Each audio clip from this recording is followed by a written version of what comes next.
అయితే మీరేమంటారు? ప్రవీణ్ పాస్టర్ అసలు మందు తాగలేదంటారా? ప్రవీణ్ పాస్టర్ గారు, ప్రవీణ్ పగడాల గారు హ్మ్. మందు తాగడు. ఆయనకి అలవాటు లేదు. హ్మ్. ఆయనకి అంత అవసరం మీరెలా లేదు. చెప్తారు సార్? మీరేమన్నా ఫ్రెండ్ ఆయనకి చిన్నప్పటి నుంచి పరిచయం చిన్నప్పటి నుంచి ఉందా? ఫ్రెండ్ మరెలా కాదు. చెప్తారు? నేను ఆయనతో కలిసి ట్రావెల్ చేసినవాడిని కాదు. ఆయన స్పీచెస్‌ని చూసినవాడిని. హ్మ్. ఆయనతో 2 సార్లు మాట్లాడినవాడిని. ఆయన లక్షల మందిని ఇన్‌ఫ్లూయెన్స్ చేసిన వ్యక్తి. హ్మ్. అలాంటి వ్యక్తి ఇలాంటి పనికి పాల్పడతాడని నేను నమ్మటం లేదు. యావత్ క్రైస్తవ సమాజం ఎవ్వరూ నమ్మటం లేదు. నో వన్ హ్మ్. Will trust that he will drink. Okay. ఇప్పుడు సీసీటీవీ ఫుటేజ్‌లో అక్కడ ఉంది ప్రవీణ్ పాస్టరే అని నేను అంటా సార్. ఛాన్సే లేదు. ఆ సీసీ ఫుటేజ్‌లో ప్రవీణ్ పగడాల గారు కాదు అని నేనంటా. ఎవరైనా ప్రూవ్ చేయగలిగితే ప్రూవ్ చేయండి. ప్రూవ్ మన చట్టమే చేస్తది. ఎవరో ఎందుకు? ఇన్ని రోజుల నుంచి మొత్తుకుంటున్నాం. కేకలేస్తున్నాం, అరుస్తున్నాం. హ్మ్. ఆందోళన చెందిపోయి అందరూ నిద్ర పట్టట్లేదన్నని వేల ఫోన్‌లు. అన్నం తినబుద్ధి కావట్లేదు, నిద్ర పట్టట్లేదన్న హ్మ్. చాలా ఆందోళనగా ఉంది. ఎందుకు ఇలాంటి ఆయన మీద నిందలేస్తున్నారు అని గొంతు చింపుకొని వేలాది మంది, లక్షలాది మంది అరుస్తుంటే హ్మ్. ప్రభుత్వం ఇంతవరకు ఏ క్లారిటీ ఇవ్వలేదు. పైగా మీరు చెప్పినట్టుగా ఆ వైన్ షాప్ ఫుటేజ్ కానీ, ఆ రోడ్ల మీద పడిపోతున్న ఫుటేజ్‌లు ఇవన్నిటికి మాకు సంబంధం లేదని 2 డేస్ బ్యాకే ఎస్పీ గారు క్లారిటీ ఇచ్చారు. ఆ హ్మ్. ఫుటేజ్ మేము తీయలేదు. హ్మ్. మేము తీసిన ఫుటేజ్‌లు ఇప్పటి వరకు ఓన్లీ టోల్ ప్లాజాస్ దగ్గర ఆ రోడ్డు మీద ట్రావెల్ చేస్తున్న ఫుటేజెస్ మాత్రమే మేము ఇన్వాల్వ్ అయ్యి మేము కలెక్ట్ చేసిన ఫుటేజ్. మిగిలిన ఫుటేజ్‌కి మాకు సంబంధం లేదని ఆయన క్లారిటీ ఇచ్చాడు. హ్మ్. ఎప్పుడు నిన్నిచ్చారా? 2 days back. 2 days back. Yes. ఈరోజు ఇచ్చిన అప్డేట్ చూసారా మీరు? నేను చూడలేదు. ఆ వీడియోలో ఉంది ప్రవీణ్ గారే అని చెప్పేసి ఒక అప్డేట్ వచ్చింది. మీరు బహుశా చూసారు. నేను చూడలేదు. జర్నీలో ఉన్నాను ఈరోజు. నేను చూడలేదు. అంటే సార్ అంటే ఫస్ట్ నుంచేమో అసలు ప్రవీణ్ యాక్సిడెంట్ కాదు మర్డర్ అన్నారు. తర్వాత ఒకటి మళ్ళీ ఏమో ఒకటి ప్రవీణే కాదంటున్నారు. తేజ గారు ఒకటి చెప్తాను నేను క్లియర్‌గా. అసలు ఇంటి దగ్గర నుంచే ప్రవీణే బయలుదేరలేదంటారేమో. మళ్ళీ ఒకటి ఇంకొకటి వస్తే. చెప్తాను. అలా కూడా అనాల్సి వస్తది. ఎందుకు వీటన్నిటిలో మేము కాదని ఎందుకు అంటున్నామంటే, ఫస్ట్ థింగ్ ఏంటంటే ఎక్కడైతే ఆయన చనిపోయాడో ఆ స్పాట్‌కెళ్ళి చూసిన వాళ్ళు, ఆ ఫోటోగ్రాఫర్స్ బయటకు వచ్చిన తర్వాత కొన్ని ప్రశ్నలు అక్కడ మిగిలిపోయాయి. హ్మ్. ఆ ప్రశ్నలకి ఇప్పటి వరకు క్లారిటీ లేదు. ఈరోజు పోస్ట్‌మార్టం రిపోర్ట్ రిలీజ్ అయిన తర్వాత కూడా ఆ పోస్ట్‌మార్టం రిపోర్ట్‌లో ఏముంటది? అయితే యాక్సిడెంటో, లేదా మర్డరో, హ్మ్. లేదా డ్రంక్ అండ్ డ్రైవో, లేదంటే అనుమానాస్పద మృతో ఏదో ఇస్తాడు. అది రిటర్న్‌గా ఇచ్చాడు. కానీ ఆయన చనిపోయినటువంటి దగ్గర ఉన్నటువంటి ప్రశ్నలుగానే ఉన్నాయి తప్ప సమాధానాలుగా మారలేదు. సో అంటే ఫుటేజ్‌లో ఉంది ప్రవీణ్ కాదు. ప్రవీణ్ కాదు నేను చెప్తున్నాను కదా! సరే మొదటి ప్రవీణ్ కాదు. నుంచి నేను ఒప్పుకుంటా ప్రవీణ్ కాదు. హ్మ్. మీరు నిరూపించగలుగుతారా? అక్కడ ప్రవీణ్ కాదని బైక్లీ ప్రవీణ్ ఉన్నాడని మీరు ప్రవీణ్ పగడాల నిరూపించగలుగుతారా? గారు మీరు మీ పాస్టర్స్ కానీ. డెఫినెట్లీ పాస్టర్ గారు ఎవరు అక్కర్లేదు. నేనే నిరూపించగలను. హ్మ్. ఒకటే చెప్తా. వైన్ షాప్‌లో ఒక హ్మ్. ఫుటేజ్ ఉంది. అది ఏలూరు దగ్గర వైన్ కొంటున్నట్టుగా ఒక ఫుటేజ్ ఉంది. ఆ రోడ్డు మీద బార్ దగ్గర. ఆయనకి హెల్మెట్ ఉంది. హెల్మెట్‌కి రైట్ సైడ్ నుంచి చూస్తే ప్లెయిన్‌గా ఉంది. ఆయన చనిపోయిన దగ్గర కూడా ఆయనకి హెల్మెట్ ఉంది. అదే హెల్మెట్‌కి రైట్ సైడ్ జావా అని పెద్ద అక్షరాలతో ఒక లోగో రౌండ్ ఈ చిన్న ఉంది. క్లూస్ కూడా పోలీసులు పసిగట్టలేకపోతున్నారా సార్? నేను చెప్పింది వినండి. పోలీసులు పసిగట్టలేకపోతున్నారా? ఈ పోలీసులు పసిగడతారా అన్నది పక్కన పెడితే మేమైతే ఫైండ్ అవుట్ చేసాం. హ్మ్. మేము ఫైండ్ అవుట్ చేసినటువంటి సిమిలారిటీస్‌ని చూసి కంపేర్ చేసినప్పుడు ఈ వ్యక్తి వేరు, ఆ వ్యక్తి వేరు. ఈ హెల్మెట్ వేరు, ఆ హెల్మెట్ వేరు. లిక్కర్ మార్ట్‌కెళ్ళాడు. లిక్కర్ మార్ట్‌కెళ్ళిన దగ్గర ఆయన బిల్ పే చేస్తున్నప్పుడు ఆయన స్లీవ్స్ కనిపించాయి. ఇలా టీ షర్ట్స్ ఇలా ఉందా? ఇప్పుడు నాకు స్లీవ్ ఎండ్స్‌లో ఎలాస్టిక్ ఉంది. అదే ఆయన డెత్ అయిన దగ్గర ప్రవీణ్ పగడాల గారు ఎలాస్టిక్ లేదు. హ్మ్. ఎలాస్టిక్ లేదు. రెండోటి ఏంటంటే అక్కడ బిల్ కడుతున్న దగ్గర వాడికి 2 పాకెట్స్ ఉన్నాయి. ఆ వ్యక్తికి అదే టీ షర్ట్‌కి 2 పాకెట్స్ ఉన్నాయి. ఈ చనిపోయినటువంటి ప్రవీణ్ పగడాల గారి మీద టీ షర్ట్‌కి పాకెట్స్ లేవు. ఎండింగ్‌లో కట్ ఉంటది. 2 సైడ్స్ కట్ ఉంటది. ఇవన్నీ ఒకటి కాదు, 2 కాదు. చాలా డిఫరెన్సెస్ ఉన్నాయి. ఇంకోటి పార్క్ దగ్గర ఆయన రోడ్డు మీద ఇలా కూర్చోన్నాడు కదా! తల పట్టుకుని కూర్చున్నాడు కదా! అక్కడ బైక్ ఉంది. బైక్ వెనకాల ఆయన కూర్చోన్నాడు. బైక్ మీద లోగో ఉంది. ఈ లోగో డిఫరెంట్ ఉంది. అక్కడ చనిపోయినటువంటి స్థలంలో ఉన్నటువంటి బైక్ మీద ఉన్న లోగో డిఫరెంట్ ఉంది. ఇవన్నీ కూడా మా టీమ్ మెంబర్స్, మా గ్రూప్ మెంబర్స్ అందరూ కూడా ఒకటి పక్కన పెట్టి అన్న ఈ డిఫరెన్స్ చూడు, ఈ షర్ట్ డిఫరెన్స్ చూడు, హెల్మెట్ డిఫరెన్స్ చూడు అని చెప్పి ఒకటి కాదు 100 చూపిస్తున్నారు. వీటన్నిటిని బట్టి అక్కడ ఈ మనిషి వేరు, ఆ మనిషి వేరు. అక్కడ మరణించింది ప్రవీణ్ పగడాల గారే. ఆ బాడీని చూసాం. పోస్ట్మార్టం అయిపోయింది, బరీల్ అయిపోయింది. కానీ ఈ ఫుటేజెస్లో తిరుగుతున్న వాడు మాత్రం ప్రవీణ్ పగడాల గారు కాదు. ఛాన్సే లేదు. పోలీసులు కనుక్కోలేరా అంటే వాళ్ళకు మాకంటే మంచి జ్ఞానం ఉంటుంది. వాళ్ళు ట్రైన్డ్. We are not trained. వాళ్ళు ట్రైనింగ్లో వాళ్ళు ట్రైన్ అయి ఉంటారు. మరి ఎందుకు వీటిని బయట తీయటం లేదు మాకు అర్థం కావట్లేదు. ఎందుకు వీటన్నింటికి వాళ్ళు ఫైండ్ అవుట్ చేయలేరా? ఆ డిఫరెన్సెస్ వాళ్ళకి చిన్న చిన్నవి ఇవన్నీ కూడా వాళ్ళు తెలుసుకోలేరా? మరి ఎందుకు వాళ్ళు తీయట్లేదో వాళ్ళు ఒకటే చెప్పారు, ఈ ఫుటేజ్కి మాకు సంబంధం లేదన్నది నాకు తెలుసు. సో దాన్ని బట్టి వాళ్ళు సీరియస్గా తీసుకోలేకపోయిండొచ్చు కదా. Right sir. అంటే ఇప్పుడు ప్రవీణ్ పాస్టర్ వాళ్ళ వైఫ్ కేసుకి సంబంధించి వాళ్ళ వెనక్కి తగ్గుతున్న పాస్టర్స్ అందరూ ఎందుకు దీన్ని ఇంకా ఇంకా ప్రవీణ్ పగడాల అనేటువంటి ఒక పేరు అది ఒక ఫ్యామిలీకి సంబంధించింది కాదు. అఫ్ కోర్స్ ఆయనకి మదర్, వైఫ్, డాటర్స్ ఉండొచ్చు, కానీ ప్రవీణ్ పగడాల గారు టోటల్ 2 states లో ఉన్నటువంటి క్రిస్టియానిటీకి మాత్రమే కాదు, వరల్డ్ వైడ్ గా మాక్సిమం నంబర్ ఆఫ్ క్రిస్టియన్ పీపుల్కి, క్రిస్టియన్ కమ్యూనిటీకి బాగా దగ్గరైనటువంటి వ్యక్తి, బాగా అనుబంధంతో ఉన్నటువంటి వ్యక్తి. అంటే మా రక్త సంబంధిగా మేము ట్రీట్ చేసేటువంటి వ్యక్తి ఆ వ్యక్తి. కాబట్టి ఈయన కోసము ఫ్యామిలీ వదిలేసి ఉండొచ్చు, ఫ్యామిలీ మేము క్షమించామని ఉండొచ్చు, కానీ మేము ఎందుకు ఫైట్ చేస్తున్నామంటే మాకు పలు అనుమానాలు ఉన్నాయి ఈ మరణం వెనకాల. రానున్న రోజుల్లో ఇది కనుక లైట్ తీసుకుంటే, ఫ్యామిలీనే పట్టించుకోలేదులే మనకెందుకు అని లైట్ తీసుకుంటే, రానున్న రోజుల్లో ఇలాంటి మరణాలు, ఇలాంటి సేవకులు మరింత మంది మీద ఇలాంటి ఘటనలు జరిగే అవకాశం ఉందేమో. కాబట్టి ఇప్పుడే మేము అరికట్టాలి, ఇప్పుడే న్యాయ పోరాటం చేయాలి అన్న ఉద్దేశంతో మేము ఫైట్ చేస్తున్నాం. Right sir. మీరు బైబిల్ తీసుకొచ్చారు? ఎస్, తీసుకొచ్చాను. బైబిల్ మీద ప్రమాణం చేస్తారా? యా, షూర్గా, డెఫినెట్గా, పక్కా. షూర్. బైబిల్ మీద ప్రమాణం చేయకూడదనే బైబిల్లో ఉంది కదా సార్? బైబిల్ మీద ప్రమాణం చేయకూడదని బైబిల్లో లేదు. దేని మీద ప్రమాణం చేయకూడదని ఉంది. దాని మీద ప్రమాణం చేసి చెప్పండి. ఈ బైబిల్ గ్రంథాన్ని బోధించే వాళ్ళు ఎవరు కూడా డ్రింక్ చేయకూడదు పక్కన. బైబిల్ మీద ప్రమాణం వేసి చెప్తున్నా, వాక్యానుసారంగా వాక్యం చెప్పేది ఏంటంటే, బైబిల్ చెప్పేది ఏంటంటే మందు తాగటం తప్పు, మందు తాగటం పాపం, మద్యపానం పాపం. సిగరెట్ తాగిన ఏది సిగరెట్ తాగకూడదు, మద్యపానం చేయకూడదు, గుట్కాలు లాంటివి వేసుకోకూడదు, వ్యభిచారాలు చేయకూడదు, దొంగతనాలు, హత్యలు చేయకూడదు. ఇవన్నీ కూడా బేసిక్స్, అవన్నీ మాకు ఏబిసిడి లాంటివి. Everyone knows that. చిన్నపిల్లల్ని అడిగినా చెప్తారు. కానీ ఇక్కడ మరి వైన్స్ కి ప్రవీణ్ పాస్టర్ వెళ్ళినట్టుగా ఉంది కదా. ఆయన కాదంటున్నాను కదా, he's not there. That is not pastor Praveen Pagadala garu. There is some other person. ఎవరినో పెట్టి మ్యానిపులేట్ చేయడానికి. ఒకవేళ ఇప్పుడు రిపోర్ట్స్ వస్తే కూడా రిపోర్ట్స్ ప్రవీణ్ గారి కాదేమో. ప్రవీణ్ గారివే రిపోర్ట్స్ మారు. ఎందుకంటే రిపోర్ట్స్ ఇచ్చే డాక్టర్స్ కాబట్టి రిపోర్ట్స్ మారు. రిపోర్ట్లో ఉన్నటువంటి ఆ మ్యాటర్ మారచ్చు. చెప్తున్నాను కదా, యాక్సిడెంట్ అని రావచ్చు, మర్డర్ అని రావచ్చు, సస్పిషియస్ డెత్గా రావచ్చు, డ్రంక్ అండ్ డ్రైవ్గా రావచ్చు. కానీ యావత్ క్రైస్తవ సమాజం అయితే డ్రంక్ అండ్ డ్రైవ్ అని వస్తే మాత్రం యాక్సెప్ట్ చేయరు, దాన్ని డైజెస్ట్ కూడా చేసుకోలేరు. చాలా ఇబ్బందికరమైన వాతావరణం నెలకొంటుంది. అంటే ఎటువంటి వాతావరణం? ఎటువంటి వాతావరణం అంటే ఆ టైంలో తెలుస్తుంది. బస్సులు, ట్రైన్లు, రైళ్లు అలాంటివి నేను అదే చెప్తున్నాను. గతంలో క్రైస్తవులు ఎప్పుడు కూడా ఏ బస్సులు తగలబెట్టినట్టు, ఎక్కడ పగలగొట్టినట్టు, ఏ పోలీసుల మీద దాడి చేసినట్టు చరిత్ర లేదు. మాకు తెలిసింది ఒకటే, ప్రేమతత్వం. మేము మౌనంగా రోడ్డు మీద ఒక 10,000 మంది కూర్చొని మౌనంగా ఎంత మంది వచ్చి కొట్టినా నోరు తెరవకుండా కూర్చుంటే ఏమవుద్ది? మా పోరాటాలు ఇలాగే ఉంటాయి. గాంధీ గారు ఒక చెంప మీద కొడితే గాంధీ గారు చెప్పింది కాదు అది, అది యేసుక్రీస్తు ప్రభులు వారు చెప్పింది. మహాత్మా గాంధీ గారు బైబిల్ చదివారు.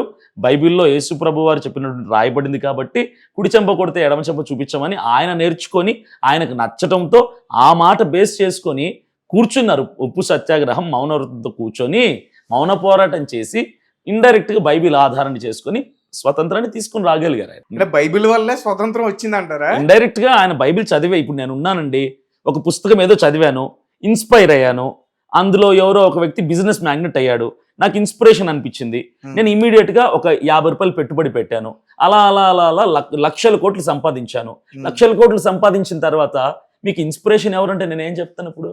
ప్రవీణ్ పాస్టర్ విషయంలో మీరు దేనికైనా సరే సిద్ధం. Yes, exactly.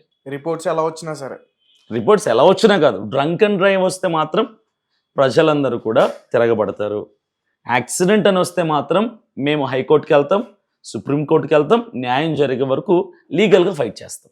మర్డర్ అని వస్తే మాత్రం హంతకులను బయటికి తీసుకురండి, వాళ్ళని శిక్షించండి అంట. అంటే మీరు ఎలా చెప్తున్నారంటే దాదాపు ఒక 7 ఉన్నారు, 7 విజయవాడలో ఏదో చేశారు. ఇది నేను చెప్పలేదు, ఒకరో ఇద్దరు చెప్తున్నారు. మరి వాళ్ళ అనాలిసిస్లో అలా అనిపించిందేమో, వాళ్ళు అలా చెప్పారు. అలా చెప్పడం అయితే కరెక్ట్ కాదు. ఎందుకంటే ఏది మనకు పక్కా ఎవిడెన్స్ లేకుండా నిరాధారమైన మాటలు మాట్లాడడం వల్ల అనవసరమైనటువంటి ఉద్రిక్తత నెలకొంటుంది తప్ప ఉపయోగం ఏమీ ఉండదు. ఇప్పుడు మీకు ప్రవీణ్ గారి పైన గౌరవం ఉంది, పర్ఫెక్ట్ రెస్పెక్ట్ ఉంది, చాలా చాలా రెస్పెక్ట్, అదే గౌరవం వాళ్ళ మిసెస్ మీద ఉంటుందా? చాలా. మరి ఆవిడ చెప్పిన మాట మీరు ఎందుకు వినట్లేదు? ఏమని చెప్పారు ఆవిడ? నిన్నేమని మాట్లాడారు? దేవుడు క్షమించిన ప్రకారం మనం కూడా వాళ్ళని క్షమిద్దాం అన్నారు. దాంట్లో అంతర్భావం ఏంటి? ఆవిడ క్షమిద్దాము అన్నారు. క్షమిద్దాము అంటే అర్థం ఏంటి? క్షమించేది ఎవరిని?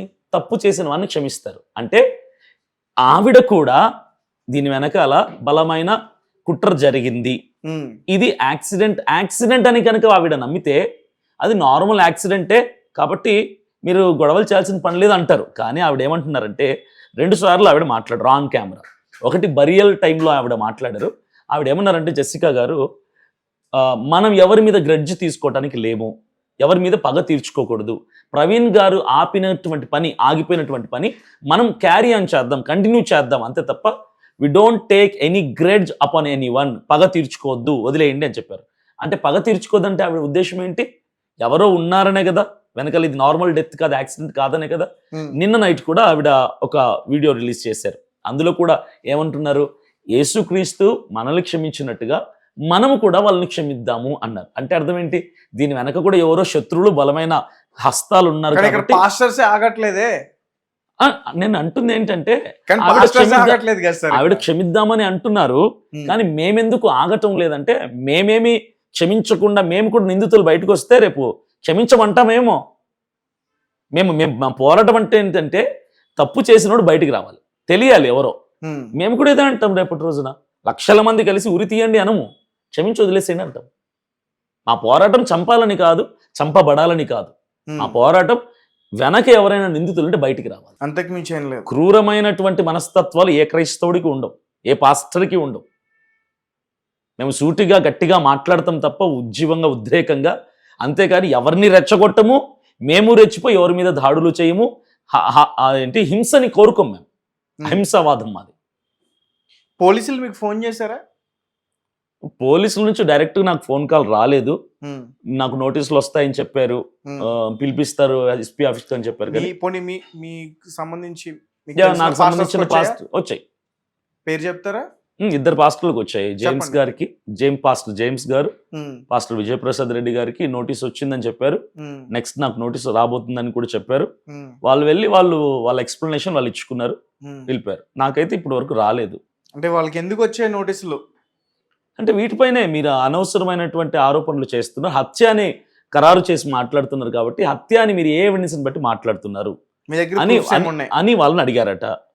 సో అది రీజనబుల్. నేనైతే హత్య అని ఎక్కడ మాట్లాడలేదు. నకిలీ ప్రవీణ్ అని చెప్తున్నారు కదా, మీ దగ్గర ఏ ప్రూఫ్స్ ఉన్నాయి? చెప్పాను కదా, హెల్మెట్ మీద లోగో లేకపోవటం, అక్కడ లోగో ఉండటం, తర్వాత బండి మీద లోగో మారిపోవటం, స్లీవ్స్ మారిపోవటం, పాకెట్స్ లేకుండా ఉండటం, ఇక్కడ పాకెట్స్ ఉండటం, ఆ టోల్ ప్లాజా దగ్గర కాళ్ళు పొడవుగా ఉండి రోడ్డు మీద అందటం, ఈ పెట్రోల్ బంక్ దగ్గర అలా ఇలా ఊగుతూ కాళ్ళు అందకుండా ఉన్నాడు. ఇక్కడ హైట్ తక్కువ ఉన్నాడు, అక్కడేమో హైట్ ఎక్కువ ఉన్నాడు నైట్ టైం ఫుటేజ్ దగ్గర. ఇంకోటి, ఆ బండి పడిపోయిన ఫుటేజ్ ఒకటి తీశారు, అక్కడ అసలు బండి కనపట్లేదు, మనిషి కనపట్లేదు. ఆ బండి పడ్డ తర్వాత ఒక 6 నుంచి 10 అడుగుల ఎత్తు డస్ట్ రిలీజ్ అయింది. మీరు చూసారు లేదు, డస్ట్ రిలీజ్ అయింది. నేను నిన్న ఈవినింగ్ 5:30కి అక్కడికి వెళ్ళాను, వెళ్ళి మొత్తం వీడియో తీశాను, అక్కడ లైవ్ పెట్టాను. నేను తీసి నేను ఎంత కాలుతో కొట్టినా కనీసం ఇంత డస్ట్ కూడా లేదు అక్కడ, ఎందుకంటే అది మొత్తం రాళ్ల ప్రాంతం. అది ఆ బండితో పాటుగా ఆయన పడితే ఎలా డస్ట్ వచ్చింది అంటే, గ్రాఫిక్స్ చేశారా లేదంటే డస్ట్ మొత్తం పెట్టి సినిమాలో లాగా ప్యాకెట్లో కవర్ పెట్టారా, అలా కొడితే పగిలిపోయి ఇలా వచ్చేలాగా ఎలా వచ్చిందో నాకు అర్థం కావట్లేదు. ఇది గ్రాఫిక్స్ అన్నవి ఉండాలి, క్రియేషన్ అన్నవి ఉండాలి. పోనీ బండి పేలిపోయిందా? బండికి చిన్న గీత కూడా పడలేదు, ఎలా వచ్చింది? ఇలాంటి అనుమానాలు 1 కాదు 100 ఉన్నాయి మాకు. ఈ అనుమానాలకి వేటికి సమాధానాలు రాకుండా మీరు కాంప్రమైజ్ అయిపోండి, మీరు సైలెంట్ అయిపోండి, మేము యాక్సిడెంట్ అంటే ఒప్పుకోండి, ప్రవీణ్ పగడాల గారి భార్య సైలెంట్గా ఉండమంటున్నారు కూడా సైలెంట్గా ఉండండి అంటే, రేపటి రోజున నా మీదే ఇలాంటి కుట్ర జరిగింది ఏంటి? నా కుటుంబీకులు వచ్చి సైలెంట్ అయిపోమంటారు, ఇంకొకరి మీద జరుగుతుంది. చిన్న చిన్న పాస్టర్లు అంటే బ్యాక్గ్రౌండ్ లేనటువంటి, పేదరికంలో ఉన్నటువంటి, సైకిళ్లలో చిన్న బైక్లు వేసుకొని సువార్తకు ఏజెన్సీ ప్రాంతాలకు వెళ్ళే పాస్టర్లు ఫోన్ చేస్తున్నారు మాకు. అంత పెద్ద సేవకుడు, అంత బ్యాక్గ్రౌండ్ ఉంది, అంత డబ్బు ఉంది, అంత హోదా కలిగినటువంటి సేవకుడు చనిపోతేనే కుట్ర ఉంది అని చెప్తేనే ఇంతవరకు ఆయనకు న్యాయం జరగటం లేదే, దిక్కు లేదే ఆయనకి. అలాంటిది మాకేమైనా జరిగితే మా పరిస్థితి ఏంటి సార్? మా పేర్లు ఎవరికి 10 మందికి కూడా తెలియదు, మా తరపున పోరాడే వాళ్ళు కూడా ఎవరు ఉండరు, మా పరిస్థితి ఏంటి, మేము స్వార్థకి వెళ్ళాలా వద్దా అన్న భయాందోళనతో భయపడుతున్నారు, అందరూ భయాందోళనలో ఉండిపోయారు. ఇంకో విషయం చెప్పనా మీకు, ఇప్పుడు అంటే మీకు తెలుసుంటే సమాధానం చెప్పండి, లేదంటే నేనే చెప్తా. ఒక వ్యక్తి చనిపోయాడు, రోడ్డు మీద నుంచి పడి చనిపోయాడు. అది యాక్సిడెంట్ అవ్వచ్చు, మర్డర్ అవ్వచ్చు, అంటే మనం ఏది డిక్లేర్ చేయరు డిపార్ట్మెంట్ వాళ్ళు. పోస్ట్ మార్టం అయ్యే వరకు ఒక వ్యక్తి పడి చనిపోయాడు. ఆ వ్యక్తి తాలూకు మనుషులు ఎవరు లేరు, అక్కడ జనం మాత్రం వచ్చేసారు. ఆ బాడీని తీసుకెళ్ళిపోతారు, పోలీస్ డిపార్ట్మెంట్ వాళ్ళు హాస్పిటల్కి తరలిస్తారు. ఇమీడియట్గా చేయాల్సిన పని ఏంటి, పోలీస్ డిపార్ట్మెంట్ వాళ్ళు ఇమీడియట్గా చేయాల్సింది ఏంటి, వాళ్ళ ఫ్యామిలీ మెంబర్స్ ఎవరైనా ఎంక్వైరీ చేస్తారు, ఆ సీన్ ఆఫ్ అఫెన్స్ ని రెస్ట్రిక్ట్ చేయాలి. ఎక్కడైతే మనిషి చనిపోయాడో జరిగిన ప్లేస్ లో, అది మర్డర్ కావచ్చు, యాక్సిడెంట్ కావచ్చు, అనుమానమే కావచ్చు, ఆ వ్యక్తి ఏ పొజిషన్ లో అయితే చనిపోయాడో ముగ్గేస్తారు. తర్వాత ఒక రోప్ లాంటిది టేప్ ఎల్లో రోప్ కడతారు. ఎందుకంటే అక్కడ థంబ్ ప్రింట్స్ ఉండొచ్చు, ఫుట్ ప్రింట్స్ ఉండొచ్చు, అలాంటివి ఏవైనా మిస్ అయిపోతాయి. కాబట్టి ఇమీడియట్ గా బాడీని తరలించేటప్పుడే రెస్ట్రిక్ట్ చేసి బాడీని అక్కడి నుంచి తరలించి ఏ ఒక్కరిని కూడా ఆ ప్రాంతానికి రానివ్వరు. ఈవెన్ మీడియా వాళ్ళని కూడా, జర్నలిస్ట్ ని కూడా లోపలికి ఎంటర్ అవ్వనివ్వరు.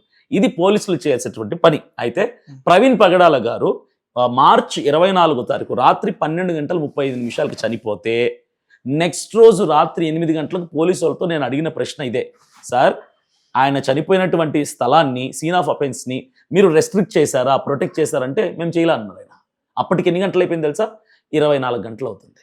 రెస్ట్రిక్ట్ చేయలేదు. ఎందుకు చేయలేదు అన్న ఆయన ఏం చెప్పారు తెలుసా, అక్కడున్న ఎస్ఐ సిఐ గారు, ఆ కుటుంబీకులు ఎవరైనా వచ్చి కంప్లైంట్ ఫైల్ చేస్తేనే మేము ప్రొటెక్ట్ చేస్తాం, అంతవరకు మేము ప్రొటెక్ట్ చేయము, ఇది మా చట్టము అని అబద్ధం చెప్పారు.